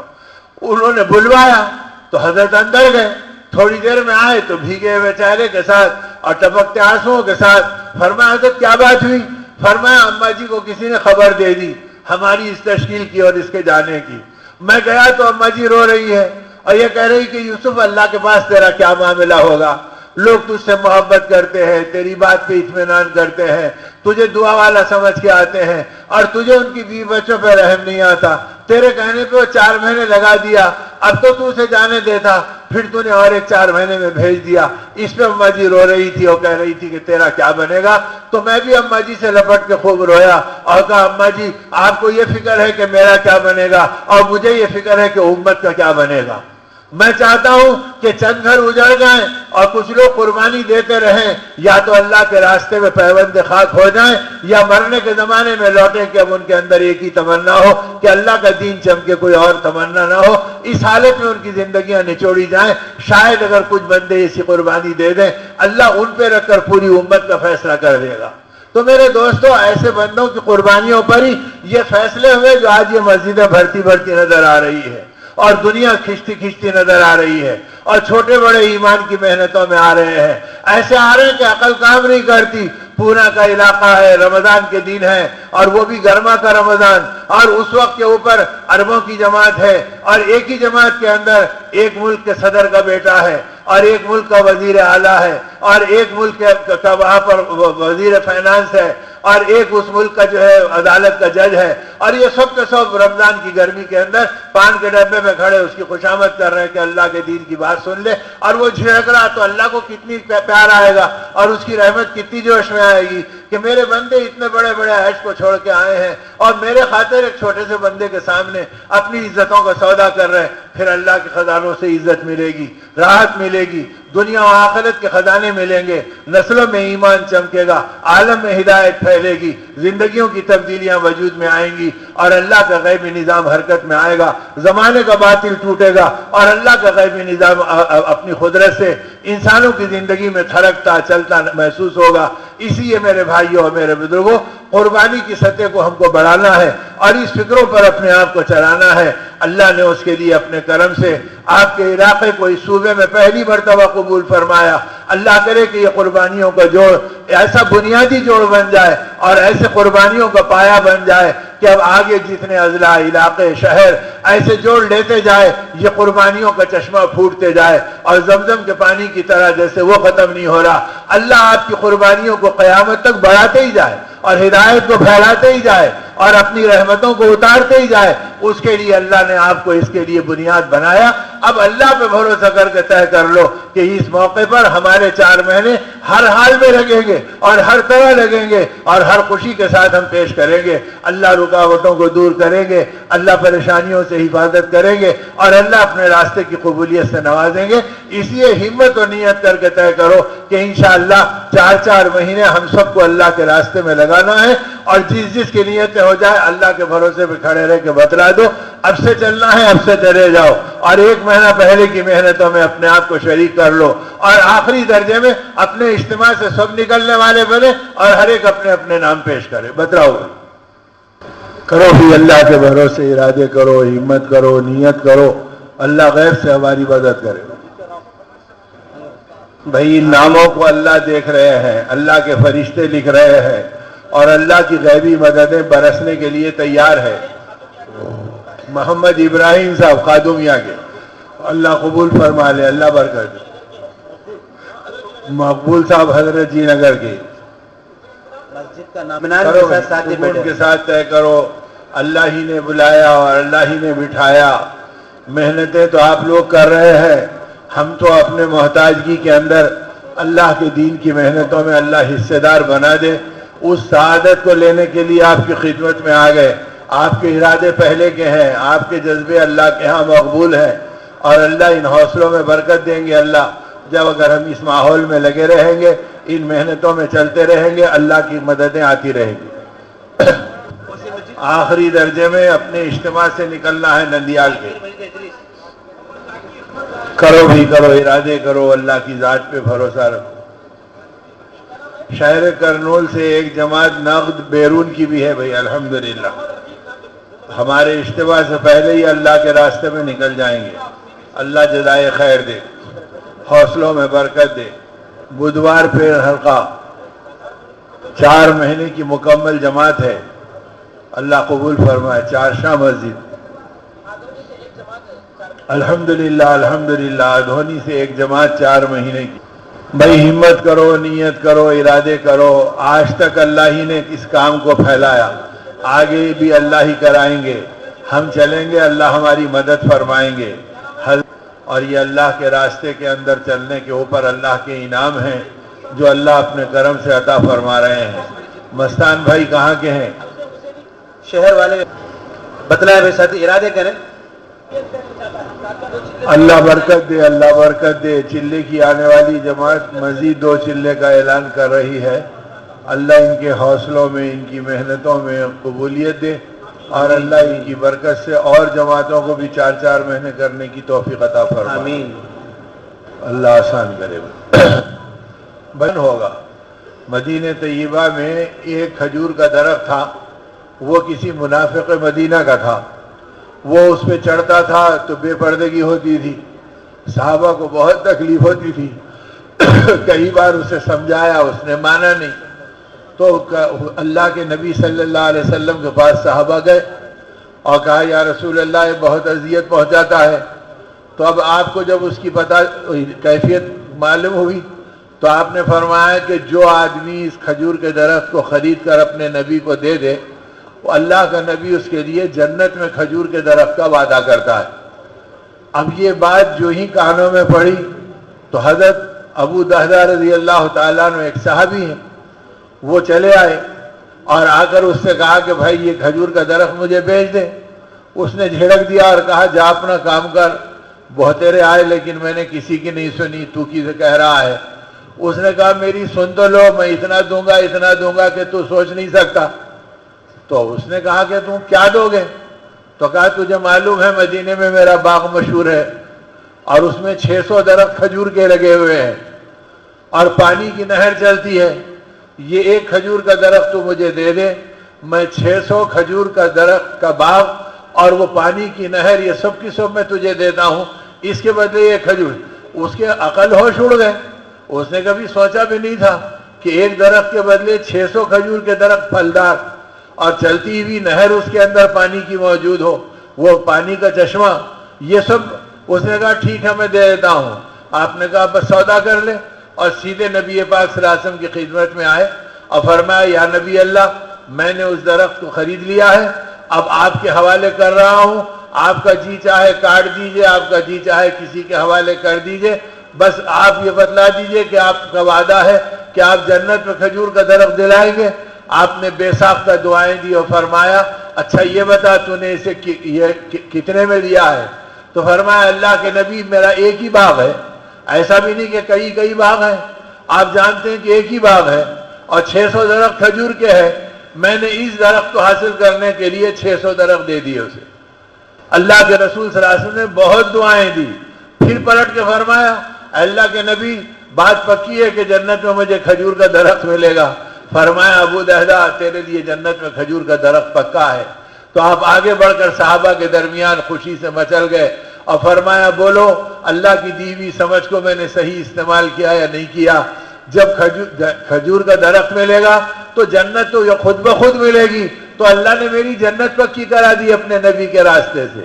اور جا کر اپنے باغ پہ اپنی بیوی سے کہا او میں دہدہ باہر آ جا، اب اس کا سودا ہو گیا، اب یہ ہمارا نہیں رہا۔ انہوں نے پوچھا کیسے سودا کیا؟ تو کہا اللہ کے نبی کو ایک درخت دلا دیا، اس کے بدلے میں نے یہ پورا باغ 600 درخت کا دے دیا۔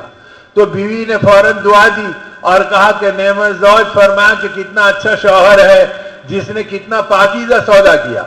اس لیے کہ دین اور دین کے جذبات مردوں اور عورتوں سب کے بن گئے تھے. اس نے یہ نہیں کہا کہ تم ہمارے گھر کو فاقے میں ڈال دیے اور ہم کو بے گھر کر دیے، بلکہ کہا تم نے نبی کے وعدے کو پورا کرا لیا، اس سے بڑا کیا ہو سکتا ہے. تو کہا کہ تم کتنے پیارے شوہر ہیں کہ تم نے کتنا اچھا سودا کیا. اور بچے کی انگلی پکڑ کے باہر نکلنے لگے. چلتے چلتے بچے نے ایک گرا ہوا کھجور تھا اٹھا کے منہ میں ڈالا تو ماں کی نظر پڑی تو انگلی ڈال کر ماں نے اپنے بیٹے کے حلق سے نکال دیا اور یہ کہا بیٹا اب یہ ہمارا نہیں رہا، لہذا اسے مت کھا، اپنے حق میں حلال نہیں ہے، اللہ اور دے دیں گے، اب باہر چل. تو کھجور کو اپنے بیٹے کے حلق سے نکلوا دیا. تو اب جب دین آتا تو حلال و حرام مائیں پہچانتی ہیں، معصوم بچے کی اللہ کے نام پہ تربیت ہو جاتی ہے، جذبات ایسے بنتے ہیں. پھر 600 کھجور کے درخت کو کھڑے کھڑے دے دینا آسان ہو جاتا ہے، جبکہ ایک درخت پر نسلوں کی زندگی چلتی ہے، ہماری بھی چلتی، بیٹوں کی بھی چلتی، پوتوں کی بھی چلتی، اور 600 درخت کو قربان کر دیا. تو اگر ہم اللہ کے لیے کچھ قربان کریں گے تو وعدہ اللہ کا ہے، تو بشارت اللہ کے نبی کی ہے.